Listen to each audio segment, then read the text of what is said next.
Let's go Dolphins! What I'm about to tell you might sound crazy, but there's a real scenario unfolding where the Miami Dolphins could come out of this draft with a game-changing piece, and almost no one is talking about how close that is to happening. And here's the twist. If just one play happens before the 11th pick, everything could fall perfectly into place, or completely fall apart. So, before I explain everything, like this post right now if you truly believe the Dolphins are building something special for 2026. And I want to feel that energy in the comments. Type, "This is our year, Dolphin." Now let's get straight into it. There are three major draft storylines gaining traction right now, and all of them connect back to one key outcome. The Miami Dolphins having a real shot at landing offensive lineman Francis Mauigoa at pick number 11. And trust me, this is not just speculation, this is based on multiple developing scenarios around the league. Let's start with the biggest one, a potential blockbuster trade inside the top three. There are growing indications that the Arizona Cardinals, currently holding the third overall pick, are seriously considering trading down.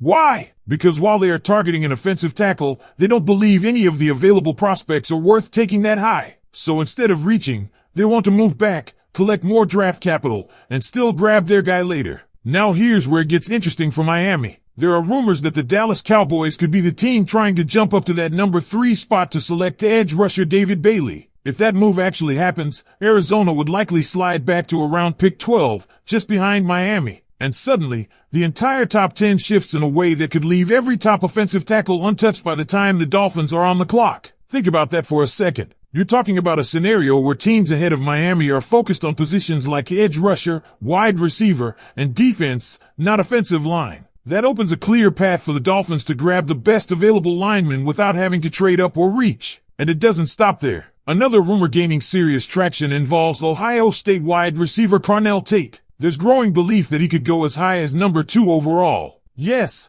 number 2. That's not a typo. And if that happens, it would trigger a chain reaction where multiple teams start prioritizing wide receivers earlier than expected. What does that mean? More offensive skill players flying off the board, and again, offensive linemen potentially sliding right into Miami's range. And then there's the third storyline, Oregon tight end Kenyon Sutty possibly going in the top 10, with the New Orleans Saints being a team to watch at pick 8. If a tight end sneaks into the top 10, that's yet another non-offensive line pick pushing talent down the board. So when you combine all three scenarios, a trade at number 3, a wide receiver going top 2, and a tight end cracking the top 10, you start to see a very real possibility forming. Francis Mauigoa, sitting there at 11. And let me be clear with you, this isn't just about one player. This is about fixing a long-standing issue. The Dolphins' offensive line has been inconsistent, underperforming, and lacking depth. Even with solid pieces like Patrick Paul and Aaron Brewer, there are still major question marks at right guard and right tackle. Adding someone like Mauigoa introduces competition, flexibility, and potentially a long-term solution in the trenches. We're talking about a player who could step in immediately and compete for a starting role, whether at guard or tackle. A player who could anchor this line for the next decade.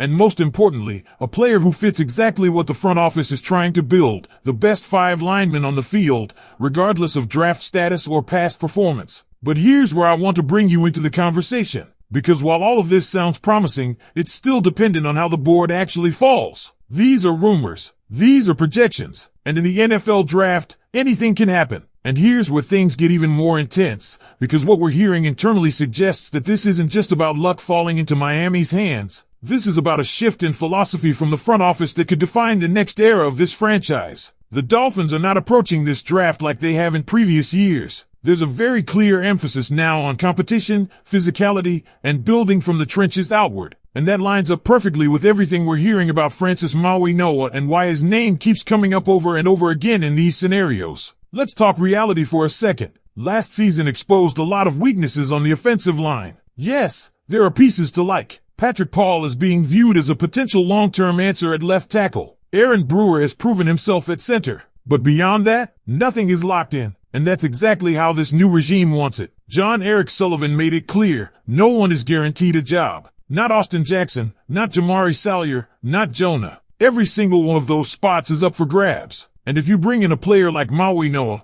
you're not just adding depth, you're forcing everyone in that room to elevate their game or risk losing their spot. Imagine this scenario. You walk into training camp with 4 players battling for 3 positions on the right side of the line. You've got versatility, you've got competition, and most importantly, you've got options. Mauigoa could start at guard. He could shift to tackle. He could even push someone like Austin Jackson if he comes in and performs at a higher level right away. That kind of flexibility is exactly what elite teams build with. And here's something that hasn't been talked about enough. This coaching staff and front office are not tied to past decisions. They didn't draft these previous players. They're not emotionally invested in who was taken where. All they care about is putting the best 5 offensive linemen on the field. Period. That's a big deal. Because in previous years, we've seen players hold on to starting roles based on draft status or contract value. That's not happening anymore. If Maui Noah comes in and proves he's one of the best 5, he's playing. It's that simple. And that's why this pick, if it happens, could have a ripple effect across the entire offense. We're talking about better protection, a stronger run game,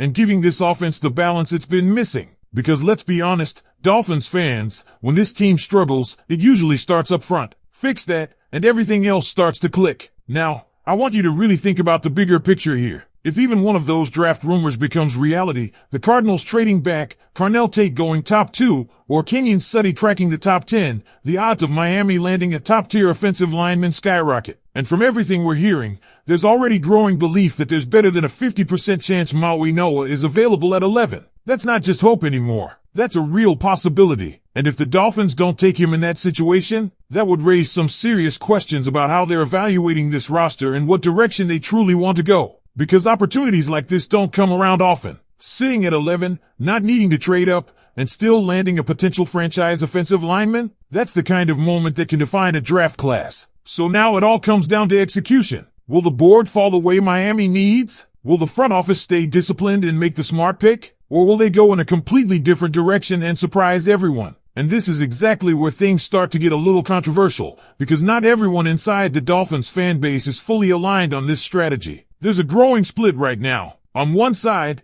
you've got fans who are absolutely pounding the table for offensive line help. They've seen enough. They don't want another season where the trenches become the reason this team falls short. For them, if Francis Maui Noah is on the board at 11, the decision is simple. You run the card to the podium and don't think twice. But on the other side, there's a different argument building. There are fans who believe this team still needs more explosiveness, more weapons, more playmakers to keep up with the elite offenses in the league. And if someone unexpected falls, maybe a top-tier wide receiver or another dynamic weapon, do you really pass that up? That's the tension right now. Because while everything we've talked about points toward Maui Noah being the smart pick, the NFL draft is rarely just about playing it safe. It's about balancing need, value, and opportunity. And here's something else that's starting to buzz quietly behind the scenes. There's a belief that Miami might already be preparing for multiple outcomes, not just one. Meaning, if the board doesn't fall the way they expect, they could pivot quickly, maybe even explore a trade down of their own to accumulate more picks while still addressing the offensive line later.